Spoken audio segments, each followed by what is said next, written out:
as though way up here there were no other force other than pure love. And that, in very brief form, is a depiction of the totality of what we are as people. Let me describe it to you another way so that we can fully understand this.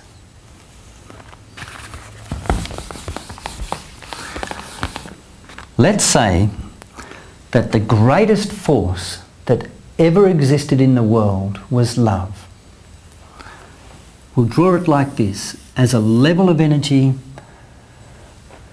that is so pure and so refined that it is the ultimate level of energy in the world, the ultimate level of existence, the highest, most pure form of creation is love.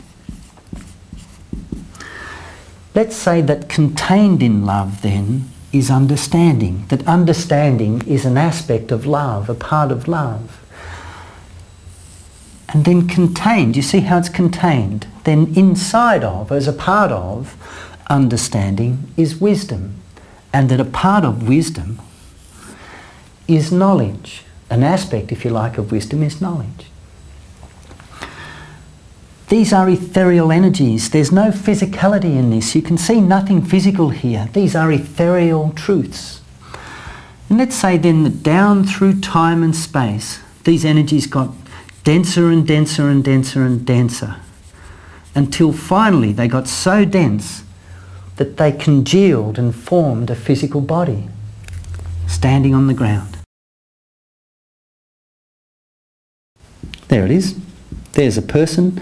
There's this area of sensibility, this ethereal energy surrounding them, and that then is a part of this higher, more ethereal existence in creation, where up here there is knowledge,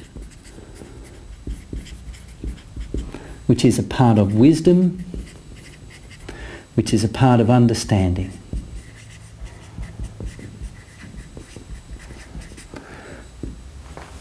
So down from this realm of creation that is pure love, through the ethereal energies, the ethereal levels of existence, the energy gets denser and denser and denser, more and more physical, time starts to exist, and then the physical body congeals as a result of all of these great forces, these great aspects of creation that have gone before. And that's you. That's your physical body, and all of this is you as well. This is you, who you are. Even though knowledge, wisdom and understanding are parts of you and parts of the very evolved, very powerful ethereal parts of you, knowledge we're putting at the lower end of that scale. Now the reason for this is that knowledge is very much a mechanical thing. You can go to school and obtain knowledge. As powerful as it is still at the lower level of these great powers. Wisdom, however, is different. Wisdom is knowledge lighted by love. There's love shining a light, if you like, on knowledge. So wisdom is knowledge lit by love. It requires love to be wise. It requires love to possess wisdom. And wisdom is very much a human thing. It's a human trait, a human quality. We may have knowledge about a person or about something, and yet it requires love to enact wisdom with that knowledge. And it's very much a human thing. The human being is very much a part of that process. Wisdom is very much a human-oriented attribute, and a great attribute. Understanding is higher again on this ethereal scale, because understanding closer to love exists entirely in its own right. There's no need really for a human being to exist there. It simply is. Understanding is. It is a level of very, very high power. Let me show you an example. The human being might have knowledge as to how he or she can exist in the environment. and how to be destroyed and how to destroy the environment. It requires wisdom higher up in the ethereal scale to allow that human being to live in harmony in that environment, and for the environment to support the human being to support the environment. They are very wise acts of creation.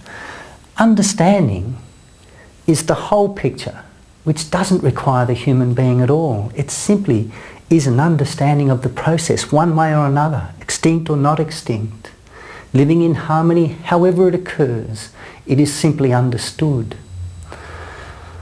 So understanding is the greatest attribute that the human can achieve until we get to love. Love, if you can imagine a world of total love, has within it all knowledge, perfect wisdom, complete understanding, and it is creation unbound by time, wherein everything that ever existed and ever will exist is there. So who you are is an individual, a consciousness, a being, a physical body that congeals down through time and space, all of which is a part of you, condensing finally to become the physical body. And as a diagram there, we've drawn a three-dimensional power. It's interdimensional, really. And it helps us understand then, in simple forms, the forces that will be talked about in the laws. For those of you who want a greater understanding even so, try to imagine all of these things existing within you so that you are, if you like, the centre of all of that and merely an aspect of it. And as you'll see later, you'll find that other people exist and other creatures and all things that ever exist within this great concept of eternal love. Let's put this diagram aside. We'll need it later in the laws. And now we can go through the laws one by one, using this diagram at times to see these great forces that flow through us as we study how awesome we are as creators.